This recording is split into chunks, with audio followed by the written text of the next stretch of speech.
falo muito, né? Inclusive no domingo eu falei isso, que eu tenho dificuldade, isso é uma grande verdade, eu tenho dificuldade de lidar com pessoas trigo novo, né? Pessoas, crianças na fé, imaturas, que ainda não têm estrutura, porque você fica com medo de machucar a pessoa.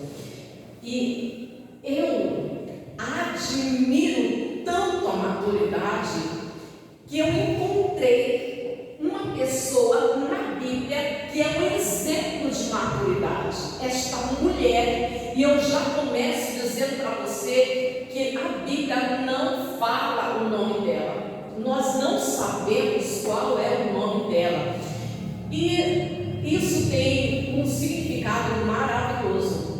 A Bíblia não diz o nome dela, e isso tem um significado maravilhoso, porque essas pessoas notáveis, essas pessoas que são exemplo, essas pessoas que são admiráveis, tão admirável que é citado ela no livro de Hebreus capítulo 11, lá os heróis da fé, ela é citada lá, tem um versículo que ela se encaixa lá, que ela está lá. E essas pessoas notáveis, que a Bíblia não dá o nome, anônimas, o significado é que no lugar do nome desta pessoa é para se encaixar o meu e o teu nome. Amém? Esse é o significado de não ter o nome dela, porque é o meu nome, é o teu nome, como diz no livro de Isaías 43, versículo 1, o importante, que realmente vale, é que o nosso Deus nos conhece e nos chama pelo nome, e Ele diz, eu te chamei pelo teu nome e tu és meu. Isaías 43, versículo 1. Não tem nome porque sou eu, é Susana, é Maria, é Lourdes, é Paula. Não tem nome porque somos nós. A gente vai ler tudo, até porque a maioria que está aqui conhece essa história, já leu, nós vamos ler tudo, depois a gente vai destrinchar os ensinamentos dessa noite, né? O que nós aprendemos, não digo apenas com ela, mas com essa história da vida dela, que está aqui no livro sagrado para nos ensinar com toda a história da vida dela. Eu retirei 20 ensinamentos, 20 tópicos, 20 ensinamentos para a gente. Vamos lá? Versículo a partir do 8. Certo dia, passou Eliseu por Sunem, onde se achava uma mulher rica, o qual o constrangiu a comer pão. Daí, todas as vezes que passava por lá, entrava para comer. Ela disse ao seu marido: vejo que passa sempre por nós. É um santo homem de Deus. Vou só comentar uma coisa, eu prefiro a tradução que diz assim, que ela comenta com o marido, eu tenho observado. Essa tradução, observada, ela se encaixa mais no que eu vou explicar, tá? Tenho observado. Este que sempre passa por nós é o santo homem de Deus. 10. Façamos-lhe, eu vou repetir essa palavra, façamos-lhe, pôs em cima, esse detalhe em cima, uma estrutura bem do lado do muro, tá? Um pequeno quarto, obra de um pedreiro. Essas coisas eu vou repetir, né? Porque é importante porque a gente vai aprender. Obra de pedreiro. E ponhamos-lhe nele uma cama, uma mesa, uma cadeira e um candeeiro. Quando ele vier à nossa casa, retirar-se-á para ali. Um dia, vindo ele para ali, retirou-se para o quarto e se deitou. Então Então disse ao seu moço Geazi: chama esta sunamita. Na outra tradução, que eu acho que combina mais, ele chama, né? Ele não diz ao seu moço, ele chama o seu servo Geazi. Ele chama o seu servo Geazi. E diz assim: chama esta sunamita. Chamando a ele, ela se pôs diante do profeta. Este dissera ao seu moço: dize-lhe, eis que tu nos tem tratado com muita abnegação. Que me há de fazer por ti? Constrangido e grato, tá? Constrangido e grato. Esse versículo 13 aqui, ele estava grato. Ele comenta com Geazi que ele estava grato, constrangido pela maneira como ele estava sendo tratado, querendo retribuir de alguma forma. Que se há de fazer por ti? É a pergunta dele. Haverá alguma coisa de que se falha meu favor ao rei ou ao comandante do exército? Ela respondeu: habito no meio do meu povo. Então disse o profeta: que se há de fazer por ela? Deixa eu comentar aqui o 13. Algumas traduções dos textos originais, eles deixam mais explicados. Ela disse, deixa eu traduzir na linguagem simplificada. Ela disse: eu estou bem. Foi a resposta dela: eu estou bem. O que eu posso fazer por ti? Eu posso falar com o rei ou com o comandante do exército? O que eu posso fazer por você? Alguma coisa, algum problema que eu posso te ajudar a resolver? E ela disse: eu estou bem. Isso é importante para a gente. 14. Então disse o profeta: que se há de fazer por ela? Ele começa a conversar com Geazi incomodado. Ela já saiu, tá, irmãos? Geazi pensou, texto original diz assim, ele pensou e aí ele respondeu: ora, ela não tem filho, seu marido já é velho. Dá uma pausa aqui, rápido. Senhor, primeiro ele pensou e ele lembrou, ele disse: veja, ela não tem filho e nem tem condições de ter filho. Ela não tem filho e também não tem possibilidade de ter filho. 15. Disse Eliseu: chama. Ela já tinha saído, agora ela chama de volta, né? Ele chama. Chamando-a, ela se pôs à porta. Ela se pôs à porta. Disse-lhe o profeta: por este tempo, daqui a um ano, abraçarás um filho. Ela disse: não, meu senhor, homem de Deus, não minta a tua serva. Essa mulher, ela é muito sincera. Você vai ver aqui no decorrer, ela é muito sincera. Ela fala: não brinque com esse tipo de coisa. Não fale para mim uma mentira dessa. Ela fala desse jeito para ele, né? Não brinque com isso. 17. Concebeu a mulher e deu à luz a um filho no tempo determinado, quando fez um ano, segundo Eliseu lhe dissera. Tendo crescido o menino, saiu certo dia a ter com seu pai, que estava com segadores.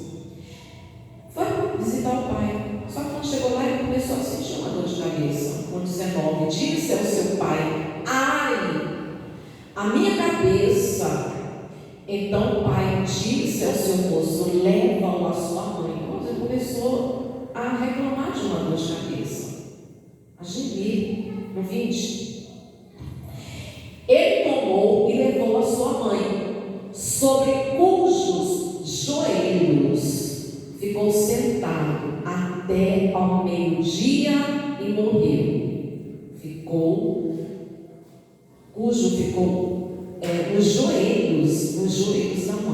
Nos joelhos da mãe.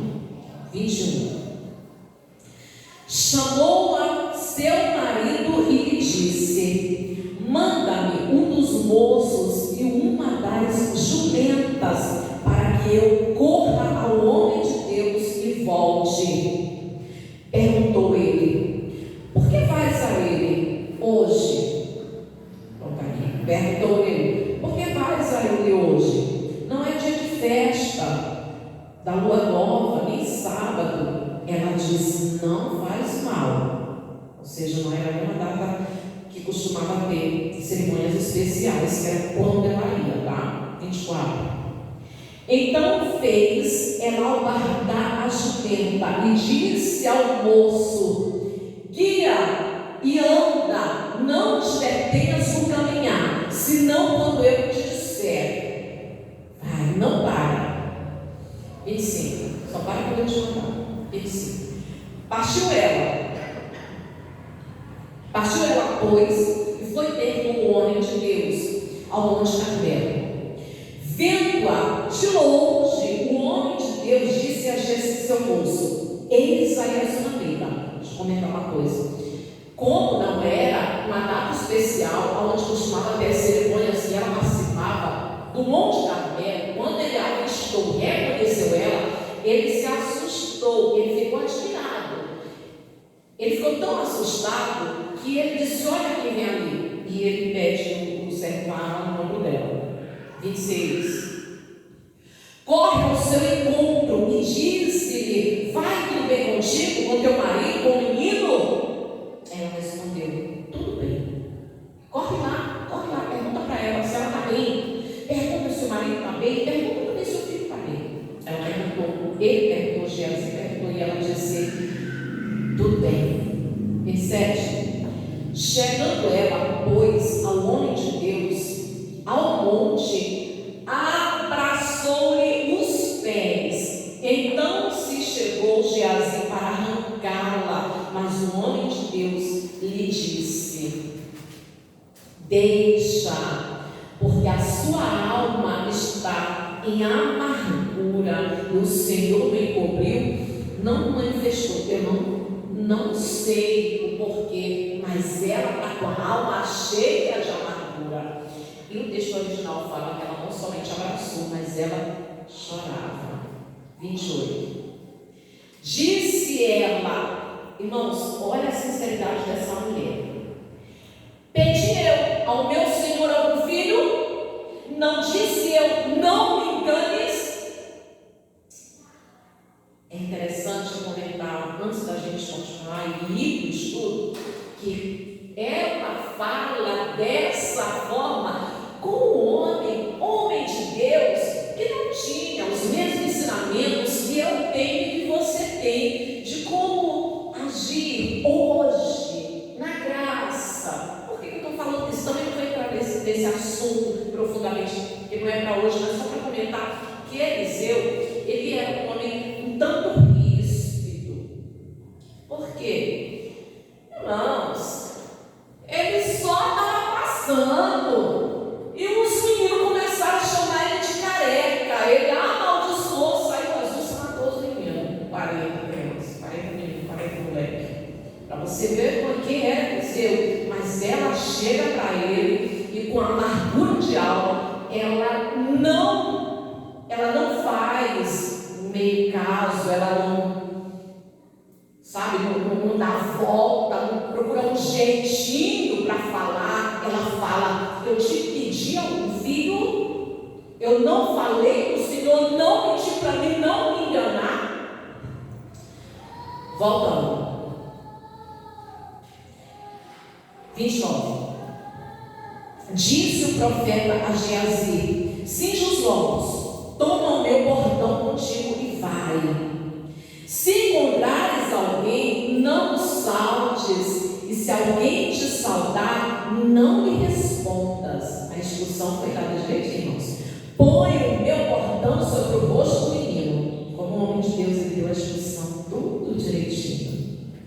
Porém, disse a mãe do menino: tão certo como vive o Senhor e vive a tua alma, não te deixarei.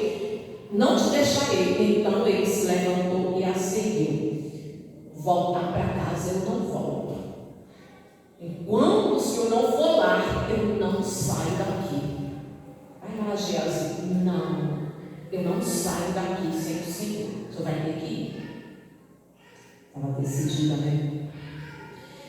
Versículo 31. Geazi passou adiante, chegou primeiro, irmãos, passou adiante deles e pôs o bordão sobre o rosto do menino, porém não houve nele voz nem sinal de vida. Então voltou a encontrar-se com Eliseu e lhe deu aviso e disse: o menino não despertou. Ele volta e diz assim: ele continua morto. Ele continua morto. 32. Tendo o profeta chegado à casa, eis que o menino estava morto sobre a cama. Então entrou, fechou a porta. Deixa eu repetir: fechou a porta. Tem várias portas nessa história, ou seja, a mesma porta, mas sempre repetindo: porta, porta. Ele fechou a porta sobre eles, ambos, e orou ao Senhor. No quarto ficou ele o menino, tá? Ele o morto. No quarto ficou ele o morto. Deixa eu repetir: no quarto ficou ele e o morto. 34. Subiu à cama, deitou-se sobre o menino e pondo a sua boca sobre a boca dele, ou seja, fazendo a respiração boca a boca, os seus olhos sobre os olhos dele e as suas mãos sobre as mãos dele, se estendeu sobre ele e a carne do menino aqueceu. 35. Então se levantou e andou no quarto uma vez de lá para cá e tornou a subir e se estendeu sobre o menino. Este espirrou 7 vezes e abriu os olhos. Mas entenda, não foi uma coisa fácil. Não foi uma coisa fácil. Ele fechou a porta, ele morto. Primeiro ele fala, ele ora. Depois ele se estende sobre o menino para transmitir ao menino o calor do corpo dele. E depois ele anda de um lado para o outro. Depois ele volta a fazer. Não foi uma coisa simples, uma coisa fácil, tá? 36. Então chamou a Geazi e disse: chama a sunamita. Ele a chamou e, apresentando-se ela ao profeta, este lhe disse: toma o teu filho. Ela entrou, lançou-se aos pés dele, prostrou-se em terra, tomou o seu filho e saiu. Diga glória a Deus. Ah, meu Deus, Jesus. Vamos lá para o que a gente aprende nessa história. 20. Eu acredito que deve ter mais que 20, com certeza, irmãos. Acho que se um dia eu voltar nessa mensagem, deve ter mais ensinamento. Mas eu separei hoje 20. Primeira coisa, como diz o texto original: observando, ela sempre via ele. Era uma mulher de condições e ela sempre via, observava ele. E a palavra observar é uma coisa que acontece comigo e contigo.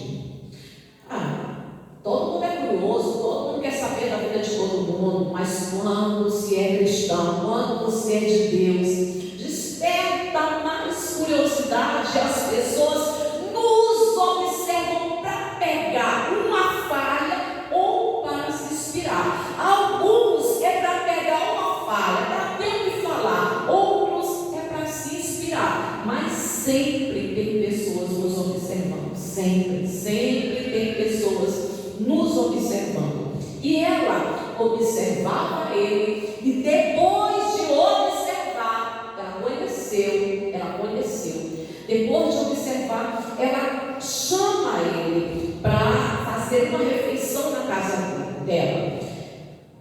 Depois, o 2, tá? Segunda coisa que a gente aprende. Primeiro, observando. Deixa eu comentar uma coisa aqui, 1 Pedro capítulo 2, versículo 12.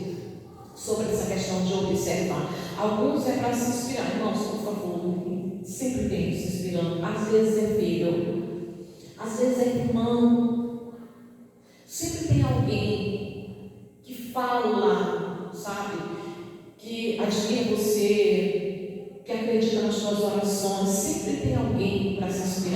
E também tem aquelas pessoas que querem motivo para falar mal, querem motivo.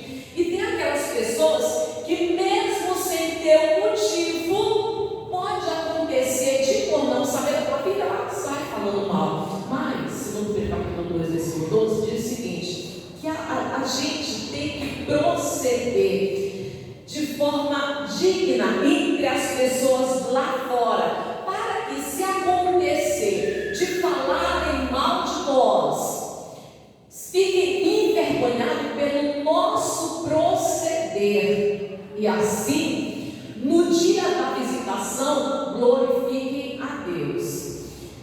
Deixa eu traduzir isso aqui. E a gente, por mais que as pessoas procurem alguma coisa para falar mal da gente, e não tenha, sabe, não queira reconhecer que nós somos de Deus, mas a gente continua no nosso caminho direito, correto, sendo luz, porque esse dia da visitação é o dia que Deus nos visitou, e a gente, por alguma razão, por um dia mau, por uma doença, por alguma coisa, a gente quebrantou o coração e acabou se entregando para Deus. Isso pode acontecer com elas, e se acontecer com elas, nosso proceder, tratando essa pessoa bem, orando por ela, quando acontecer dia mal, alguma coisa acontecer com ela, Deus visitar ela e ela se arrepender, depois ela vai glorificar Deus. Por quê? Porque ela se converteu por tua causa, porque ela te observava, porque ela não gostava de você, mas você orava por ela, porque você sempre tratou ela bem, porque por mais que ela não te cumprimentava, mas você sempre cumprimentava. Então, Bíblia diz que no dia da visitação eles glorifiquem a Deus por causa do nosso proceder. Segundo, conheça sem se precipitar, conviva, depois sustenta, preserva. Conhecer, às vezes alguém diz assim: deixa eu te apresentar aqui fulano, olha, essa daqui é, você chega na casa de alguém, essa daqui é a sobrinha, olha, esse daqui é meu irmão, você conhece alguém. Depois você convive, você encontra com a pessoa outras vezes, ou talvez a pessoa te visita. Só então, depois que você vê que realmente a pessoa é digna de confiança, é que você traz para a tua vida, você sustenta. Fala de sustento, não estou falando nem de comida nem de dinheiro, mas eu estou falando de sustentar amizade, sustentar a convivência, sustentar a relação, sustenta e preserve, porque ela conheceu, de ver passar, de encontrar na rua, de vez em quando ela encontrava com o marido, depois ela traz para uma convivência, depois ela traz para a intimidade dela, trouxe para dentro da casa dela, para ficar na casa dela, para ficar na vida dela. Se a pessoa é de Deus, você precisa trazer, e eu sempre falo isso, né? Anda com pessoas que falam de Jesus, com pessoas que te edificam, com pessoas que amam a Deus. Então, se a pessoa é de Deus, então traz para a tua vida e não abre mão. Esse não abre mão é porque ninguém é perfeito, ainda que a pessoa erra, mas sustenta a relação, insiste. Mas teve um problema porque a pessoa falou alguma coisa que você não gostou, mas que realmente a pessoa é falha. Por quê? Porque antes da palavra Deus vem a palavra mulher, antes da palavra Deus vem a palavra homem. É homem de Deus, mas é homem, é mulher de Deus, mas é mulher. Se falhar, mas é de Deus, então mantém na tua vida. Insista na amizade com pessoas que são de Deus. Insista na amizade com pessoas que são de Deus. Insista na relação com pessoas que são de Deus. E ela trouxe para a vida dela. Preserve. 3. Ela diz assim para o marido dela: façamos, e é muito interessante o texto original, porque ela pergunta para o marido se ele está de acordo. Ela diz assim: façamos um quarto. Você concorda? A palavra façamos traz uma revelação para nós. Porque antes de casar é eu vou, depois que casa é nós vamos. Antes de casar é eu faço, depois que casa é façamos. Então ela entra de acordo com o marido e ela diz façamos. Então existe um acordo com o marido. Ela não se precipitou. Não se precipite em trazer para a tua vida quem você não tem certeza que é de Deus. Agora ela entra em acordo com o marido e ele concorda com ela e fazem um quarto para ele.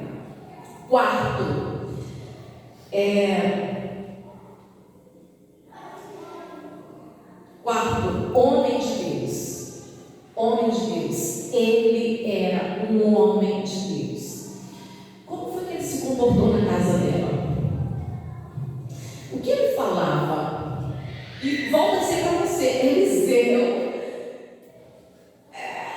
ríspido, né? Um homem meio duro, mas o que ele falava, como ele se comportou, a maneira como ele se comportou, deixou muito claro, deixou evidente que ele era um homem de Deus. Deixou muito evidente que ele era um homem de Deus. No 5, porque nós temos que aprender essa história, 5, e ela resolve com o marido investir na obra de Deus. Investir em quem faz a obra de Deus. Ela decidiu investir na obra de Deus através do homem de Deus, daquele que faz a obra de Deus. 6. Ela prepara para ele um quarto.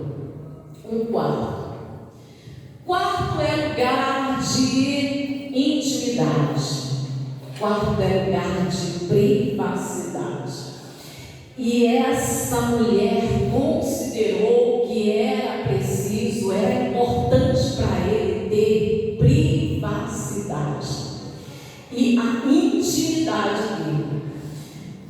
Só para você ter uma ideia, quando eu estava lendo isso daqui, eu me lembrei de quando eu estava na Bíblia, eu disse assim, eu falei para minha irmã, se não tiver um quarto só para mim, eu vou embora. Nossa, eu falei desse jeito, eu já me embora, porque eu preciso meu tempo para dobrar o joelho, para conversar com Deus, para orar. Eu preciso, eu cheguei lá quebrada, todo mundo sabia que eu tinha chegado lá quebrada. Eu digo, se eu não tiver esse lugar, eu não vou ficar bem. Eu não vou ficar bem do jeito que eu preciso de um lugar onde eu possa acordar de madrugada, ou a hora que for, eu dobrar meu joelho e estar ali com Deus.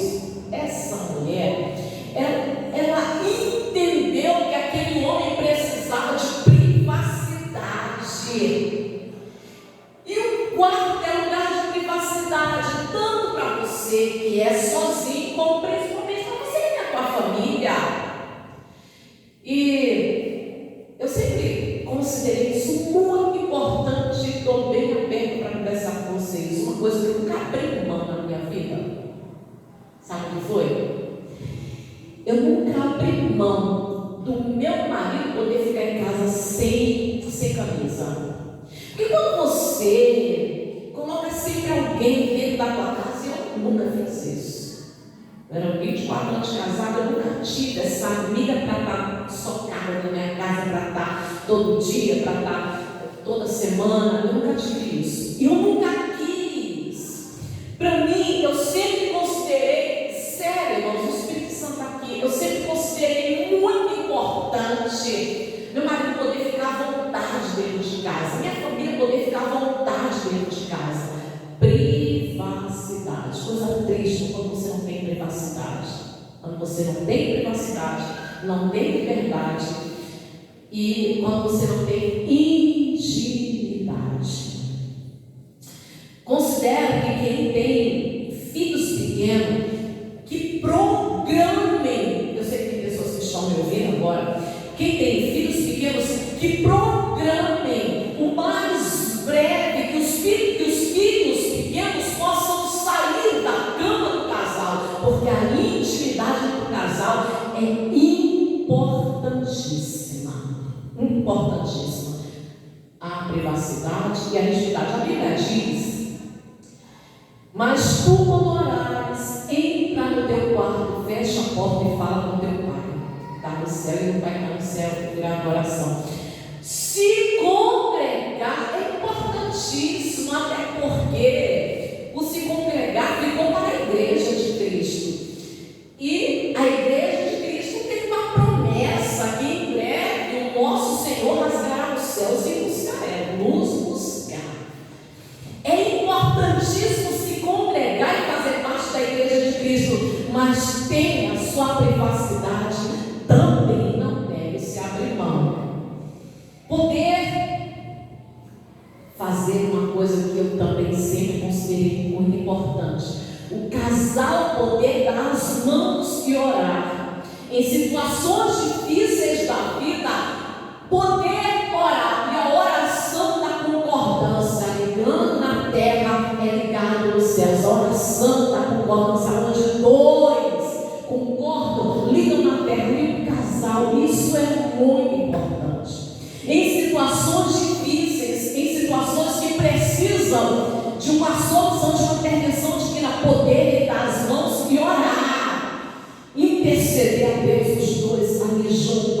A privacidade em um casamento, privacidade, intimidade é coisa que não se abre mão por nada, por nada. No sexto, porque esse sexto pega muita coisa aqui para a gente está aprendendo o sexto ponto. Qual era a mobília? Eu conto 3, ou talvez 4, acho que 4 mobília. Isso aqui é a bênção de Jesus. Uma mesa, uma cadeira, uma cama e um candeeiro. Foi o que ela considerou importantíssimo para aquele homem. 3 ou 4 mobílias, o que ela cita foi o que ela considerou que era muito importante para aquele homem. O quarto era pequeno, o quarto era simples, mas era uma bênção, porque ela tinha um homem de Deus. O quarto era pequeno, mas era uma bênção. A casa pode ser pequena, mas ela tem que ser uma bênção. Pode ser pequena, pode ter pouca mobília, pode ter pouca coisa. Eu falo isso, eu fico tão alegre. Nem quando eu me casei, não tinha quase nada. A gente foi com 2 panelas, prato, 2 mulheres. Aleluia. Pode ter pouca coisa, mas ali, se tiver pessoas que são de Deus, é uma bênção. Aleluia. É uma bênção. Precisa ter muita coisa.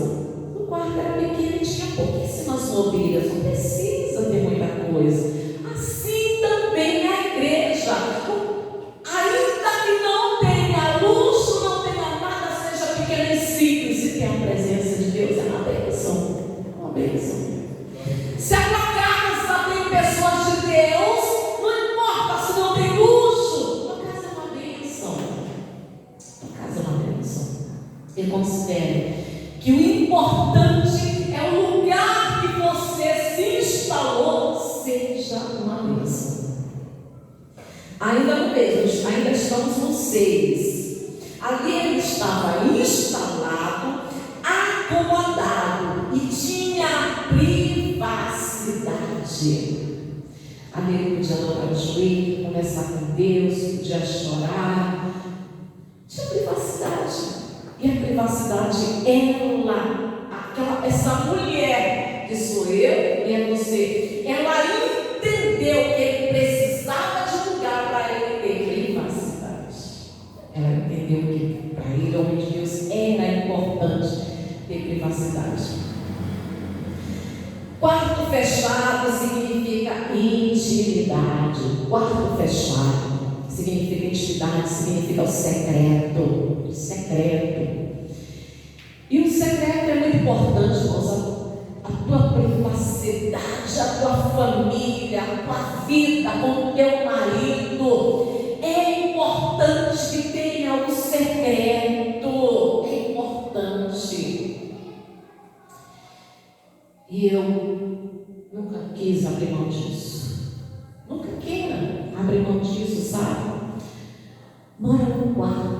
Mas não abre mão da tua intimidade. O quarto é secreto. É o secreto. Ali você tem intimidade e privacidade. Estava instalado e acomodado. Tinha uma mesa, tinha uma cadeira, uma cama e um candeeiro. A mesa fala de honra. A mesa fala de honra. E Jessé, ele disse que, aliás, perdão, foi Jessé, foi Samuel que falou para Jessé. Ele disse: nós não sentaremos à mesa até o filho mais novo chegue. Porque a mesa fala de honra. E Deus, é dele que nós devemos esperar a honra. Os que me honram, eu honrarei. Os que me honram, eu honrarei. Cadeira fala de posição. E a melhor posição é aquela que Pedro diz que nós estamos assentados nas regiões celestiais. Essa é a nossa principal posição. Quero pedir para os obreiros sentar, porque agora que eu comecei a pregar, eu falei, eu joguei lá no grupo que era para comer, para jantar antes, entendeu? Agora que eu vou começar a pregar, então eu peço para os outros sentarem e ficarem à vontade, até para vocês ficarem, até para poder aprender mais, entendeu? Posição. E a posição para a gente é importante. E nós não podemos abrir mão da nossa posição. A nossa posição em Cristo, nós estamos assentados com Cristo nas regiões celestiais. E nós não podemos abrir mão da nossa posição. Nós não podemos abrir mão. A nossa posição é importante. A posição que Deus nos colocou. Devemos estar posicionados da maneira que Deus quer. E que não seja preciso Ele levantar outro, levantou outra pessoa da tua família. Por que você está abrindo mão da tua posição? Não. A tua posição é importante. A Bíblia fala de posição. Cama fala de descanso. Então, tudo na vida é importante, mas o descanso também é. O descanso físico é importante. E ela considerou que era importante para ele descansar. Mas eu quero falar que é importante o descanso espiritual, o descanso da alma, o descanso da mente. Você precisa ter um lugar saudável, curado, para descansar a tua mente, para descansar o teu emocional. A tua casa precisa ser um lugar curado, precisa ser um lugar abençoado, um lugar onde você sinta descanso, onde tem a presença de Deus e onde realmente você possa viver, não aquela perturbação. Olha, tudo na vida, cuidado com esse sobrecarregar que Jesus nos alerta. Tudo na vida é importante, mas cuidado com sobrecarregar. E entenda uma coisa, que você realmente possa viver aquilo que você fala do Salmo 91. Se você habita, se você é de Deus, se você habita no esconderijo do Altíssimo, você descansa. Aquele que habita no esconderijo do Altíssimo, esse descansa. Então, é o descanso da alma, é o descanso da mente, o descanso no Senhor, é o descanso no Senhor. E Cama fala sobre descanso. E o candeeiro, no quarto tinha coisas importantes. Eu considero que era muito importante o candeeiro, né? A luz. E na tua casa tem candeeiro? Na tua casa tem candeeiro? Tem que ter. O candeeiro é você. O candeeiro é você, e a chama tem que se manter acesa e nunca se apagar. O fogo do Senhor é a paixão pelas coisas de Deus, a paixão pela palavra de Deus, a paixão por Deus. Você é o candeeiro da tua casa. Você é o candeeiro do lugar onde você descansa, onde você habita, onde você vive. Você é o candeeiro. Agora que a gente vai para a lição 7. E ela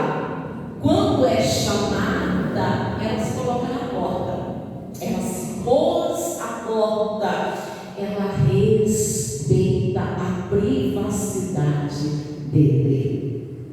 Ela respeita a privacidade dele. E eu e você precisamos respeitar a privacidade de cada um. A privacidade de cada um.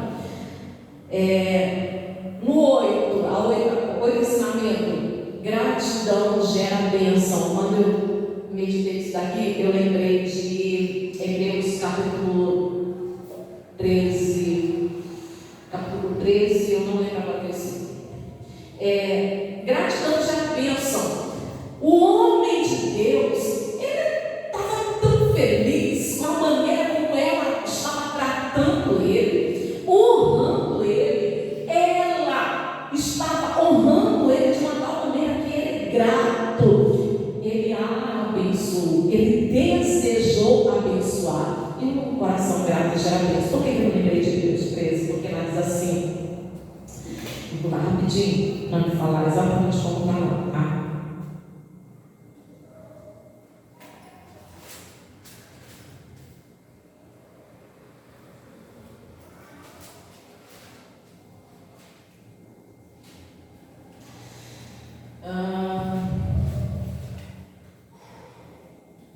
Lembrai-vos dos vossos guias, os quais pregam a palavra de Deus, considerando atentamente o da vida e imitai a fé. Aqui, 13:17. Obedecei aos vossos guias, algumas traduções, vossos pastores, sede submissos para com eles, pois velam por vossas almas, como quem deve prestar contas, para que façam isto com alegria e não gemendo, porque isto não aproveita a vós outros. Palavras de Deus, Bíblia Sagrada. A Bíblia está dizendo que você tem que obedecer aos seus líderes, para que façam isso com alegria e não gemendo. Meu Deus, não está dando trabalho, meu Deus, não veio, não avisa, e não sei o quê. Gente do céu, é triste, viu? E já faltou de novo, e fulano agora virou domingueiro, e Santa Ceia, está faltando Santa Ceia. Coisa triste, irmãos. Isso não gera bênção para quem não honra o líder. Isso não gera bênção para a pessoa, tá? Gratidão gera bênção. Nono ensinamento, ela fugiu da aparência do mal, ela ficou na porta. Ele é homem de Deus, eu também sou mulher de Deus, ela entra no quarto. Não, ela fugiu da aparência do mal. Não tem que se fugir da aparência do mal. Sim. Eu comento rapidinho, tá? Eu sou líder aqui nessa igreja, mas se eu atender algum homem aqui, a porta do escritório fica aberta, vem passar para lá e para cá, eu estou sentada dentro da sala. Tem que fugir da aparência do mal. Vou comentar aqui rapidinho, eu sei que estou gravando, mas vou comentar. Uma vez eu cheguei numa igreja, e lá nessa igreja tinha eu não cheguei a conhecer ninguém, né? E uma jovem, que eu não sabia que ela tinha problemas espirituais, ela começou a falar mal do pastor, dizendo que o pastor tinha assediado ela. Quando eu conversei isso com os obreiros imediatamente disseram: nunca, jamais, ela está inventando. E ele, sempre que ele atende alguma pessoa, principalmente mulher, ele na frente da gente no público, ele de um lado para o outro. Então, o testemunho dele falava por si só. Ela fugiu da aparência do mal, isso é importante, fugir da aparência do mal. 10, ela diz: estou bem. Diz-me, o que eu posso fazer por ti? Eu posso falar com o rei? Quer que eu fale com o rei? Quer que eu fale com o chefe do exército? E ela diz: eu estou bem. Simples, despretensiosa. Isso para mim, eu acho isso maravilhoso. Ela fazendo tudo para ele, irmão, sem pretensão. Ela não está querendo nada em troca, não.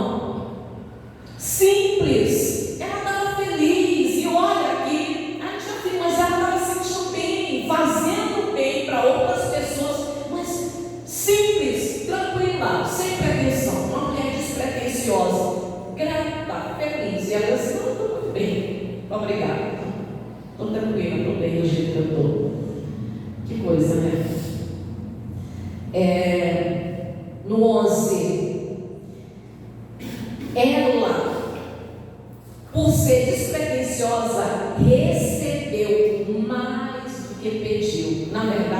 que ela nem pediu, porque Deus faz muito mais do que pedimos ou pensamos, e foi o que aconteceu com ela.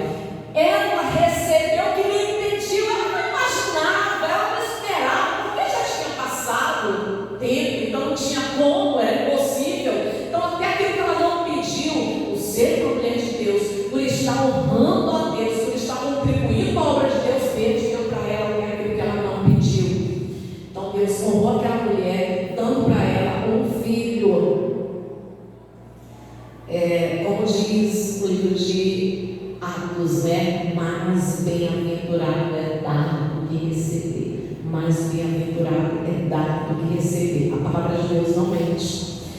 12. Amadurecida. Eu amo essa palavra. E quem me conhece aqui sabe, eu sei que vai dar 12 horas, não estou na metade da palavra. Quem me conhece aqui sabe que eu falo muito sobre essa palavra, amadurecida, e que a mulher na Bíblia que eu mais admiro, quem é? Quem é a mulher na Bíblia que eu mais admiro? Oi? Oi? Pensei que vocês me conheciam. Lia. Eu nunca falei para vocês, quem lembrou agora? Eu já falei. Agora você levanta a mão. Sim, irmãos. Sim, é Lia. Mas, gente, essa mulher aqui se coloca no lugar dela, irmãos. Amadurecida. O pior diabo da vida dela, o que é perder um filho? O que é o filho morrer? O que é o filho morrer? Se eu penso isso, não, mas dizem que é a pior coisa que existe. Eu custa acreditar porque, enfim, porque eu acho que o que eu passei é a pior coisa que existe. Por quê? Mas, quem perdeu o filho? Que é o filho morrer? E ela não dá escândalo. Ela não dá escândalo. E o contrário do escândalo é ficar quieta. É isso que acontece. Amadurecida, ela não dá esparro, ela não dá escândalo. E o filho morreu. Eu fico por aqui quando eu vejo gente dar escândalo por pouca coisa, dá escândalo nas redes sociais, dá escândalo nos estados. Por que eu estou sendo perseguido? Por que estão falando mal de mim? Por que não sei o quê? Olha essa mulher, o filho morreu e ela quieta, ela não dá esparro, ela não dá escândalo, ela se calou e ficou quieta. Amadurecida. É preciso maturidade para o dia da angústia, no dia da aflição, para o dia, no pior dia da tua vida, ficar quieto. Tem que ter maturidade. Amadurecida não chorou para ninguém. Ela não chorou para ninguém. Ela sai chorando. Ela não chorou para ninguém. No 13 ensinamento, o 13º ensinamento, não preparou o enterro do seu querido. Isso é muito forte, é muito forte. Ela não preparou o enterro. Eu te pergunto, antes, se teu filho morre, o que você faz? Você vai preparar o enterro. E tem pessoas que são precipitadas. Não acabou, não tem mais jeito mesmo. Tem muita gente assim, sabe? Não acabou, eu sei que não tem mais jeito, eu sei que não tem mais volta. E já vai enterrando o casamento, já vai fazendo planos por causa do diagnóstico. E ela não se precipitou, ela não preparou o enterro do filho dela. E quando eu estava meditando isso, é lógico que eu me lembrei e agora esqueci o nome dela, a concubina de Rispa. Me lembrei de Rispa, que não abandonou os filhos nem depois de morto, nem os cadáveres dos filhos, ela não abandonou até dar um enterro digno, até dar um enterro digno. Tem gente que já desistir do casamento, porque acabou, porque não tem mais jeito. Ele falou que não me ama mais. E eu já vi muitos casamentos em que diz não te amo mais, e depois eu voltei a te amar. Eu estou te amando mais do que quando a gente conheceu. Eu estou falando sério, irmãos, estou acostumada com isso, tá? Eu gosto muito de testemunho, de vez em quando assisto um testemunho. Segunda-feira eu estava assistindo com a Jamile e falei para ela, filha, assina nesse canal aí, fica assistindo testemunhos, é uma bênção. Eu estou acostumada com isso, sabe? O marido chega, ou a mulher chega e diz assim, eu não te amo mais, você mais nada com você. Quando pensa que não, depois da restauração da alma, estou te amando como nunca. Estou acostumada com isso. Ele falou que não me ama mais, e aí já vai se precipitando, já vai enterrando. E ela não se precipitou para enterrar o filho dela. E o que eu falei, Hebreus capítulo 11, versículo 35, lá diz, 35, Jesus? Lá diz, fala o nome dessa mulher, não diz o nome, mas fala ela, que pela fé, algumas receberam pela ressurreição seus queridos. Olha, algumas mulheres, pela fé, receberam pela ressurreição os seus queridos. Hebreus capítulo 11, versículo 35, você vai lá. O que ela fez? Ela colocou a criança nos joelhos. Colocou a criança nos joelhos. A gente tem que aprender, irmãos, vamos colocar no joelho. Vamos colocar no joelho. O que está ruim, o que está difícil? Minha filha, só Deus, eu não estou mais aguentando, só dando trabalho, só dando trabalho. Coloca nos joelhos. O meu casamento está numa perturbação só, está quase acabando. Coloca nos joelhos. Não, se a gente não acreditar na palavra de Deus, não pedir para morrer, porque a Bíblia diz que muito vale a oração de um justo na sua eficácia. Por mais que você acredita, sabe, as pessoas falem, por mais que aos olhos humanos não tem mais jeito, coloca nos joelhos, porque no caso dela não tinha mais jeito, mas ela colocou nos joelhos, e quando a gente coloca nos joelhos, aquilo que está nos dando preocupação, Deus ele dá a direção certa. Foi o que aconteceu com essa mulher. Coloca nos joelhos aquilo que está te perturbando, te incomodando, te tirando da sala para a cozinha. Você coloca nos joelhos e Deus vai te dar a direção. E Ele deu a direção para aquela mulher. Ela coloca o filho ali e ela vai atrás do nome de Deus. Esse foi o 14, Coloca nos joelhos. O 15, os Geazis da vida não podem te ajudar. E esses são a maioria. Muita gente, irmãos, não vai te ajudar. Eu fico sem entender, porque tem tantas pessoas infantis que falam da vida dela para pessoas que não podem ajudar. Por que você fica falando coisa para tuas amigas lá no trabalho? Não pode te ajudar. Por que você fica contando da tua vida para pessoas que não podem te ajudar? Por quê? Por que você fica falando da tua vida para pessoas que não podem te ajudar? Não, pelo amor de Deus. Que mulher maravilhosa. Vamos aprender com ela. Está cheio de Geazi por aí. Gente que quer saber, não tem nada para te dar. Apenas quer saber por curiosidade. Mas não tem nada para te dar. Não pode ajudar. Então não fale da tua vida para os Geazis da vida.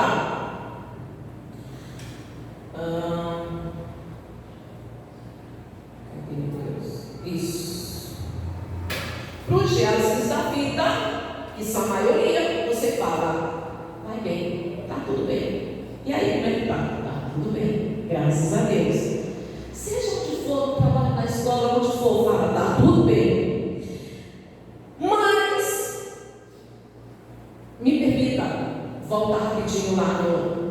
Ela não se decidiu enterrar. Eu sei que nem sempre a gente ganha, às vezes a gente perde, como Davi, que lutou, que orou, que chorou, que jejuou, mas perdeu. Mas como Rispa, que não abriu mão até dar um termo digno, eu quero dizer que sim, que eu entendo que algumas coisas acabam. Algumas pessoas têm dificuldade de entender que o casamento acabou. Sabe por que acabou? Por causa da ameaça de morte.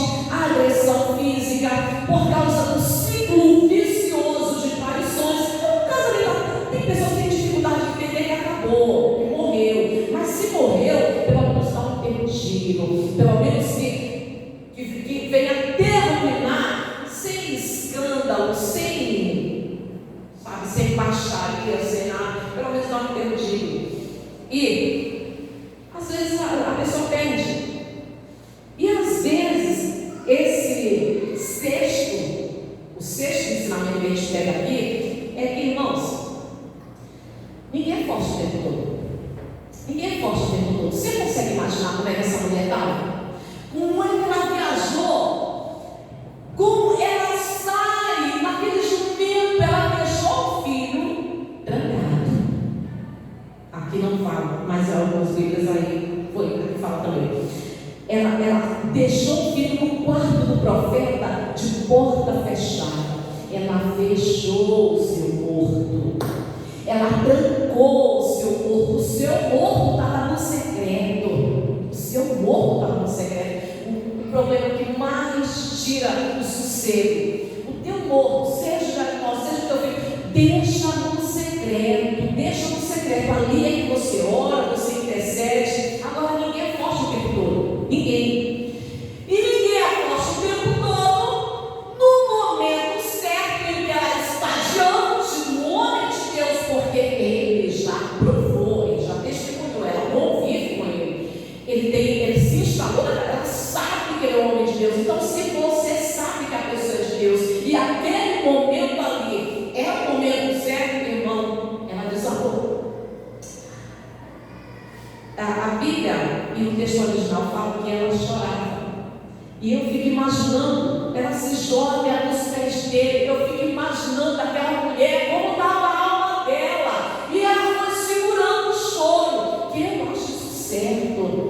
Está doendo? Mas segura o choro. Está machucando? Então segura o choro. Trabalha lá, faz tudo e segura o choro. Aprende a segurar o choro. Eu já aprendi a segurar o choro. Você já aprendeu a segurar o choro? Quando dói, quando está machucando, quando você ouviu uma coisa, você rasgou o teu coração, aprendeu a segurar o choro? Eu aprendi a segurar o choro. E ela, segurando o choro, viajou, segurando o choro, diante do marido dela, segurando o choro. E ela só desabou no momento certo. E ali ela chorava, amargurada. A princípio ela nem conseguiu falar nada. E aí Geazi vai tentar tirar ela ali. Ele disse assim: não, deixa ela aí, ela está muito amargurada. Eu não sei o que está acontecendo, mas aí, quando ela consegue falar, quando ela consegue conversar, aí ela fala para ele: eu te pedi um filho. Eu não disse que não era para pedir para mim. Ela desabou com sinceridade, tá? Desabou com sinceridade. Sete ensinamento, ela confiou no homem de Deus. Falando isso aqui, eu só me lembro daquela pessoa daqui da igreja. Eu sempre falo o testemunho dela, quando eu cheguei aqui, a vida financeira dela, irmãos. Ela devia o grande amigo, ela devia uns 3 bancos e ainda devia a agiota. E eu disse assim: nossa, ela não falou para ninguém. É interessante, irmãos, que nem para a pessoa que estava anterior a mim, aqui liderando, ela não falou, não sabia. Nossa, não falou para ninguém. Não falou para ninguém, a única pessoa que sabia, a filha dela, que está aqui. Mas ela chegou para mim e falou tudo com sinceridade, tudo. E ela confiou em mim. Tanto é que a vida dela está diferente. Graças a Deus. Louvado seja Deus. Ela confiou no homem de Deus. Então, ela sai ali, não só vai bem para casa, como ela deixa ele no quarto com o filho e sai do quarto. O filho está morto, o coração está angustiado, está quebrado, mas ela confiou no homem de Deus. Isso também é importante, não? Hebreus não. 2 Crônicas, capítulo 20, versículo 20. Crede no Senhor vosso Deus, estarei seguro. Crede nos seus profetas e prosperarei. É preciso confiar no homem de Deus. Isso também é importante. Confia no homem de Deus. Confia nas pessoas que são líderes que realmente são de Deus. Então, as pessoas que têm assistido. 18, na história dessa mulher, Eliseu coloca em prática aquilo que ele já sabia.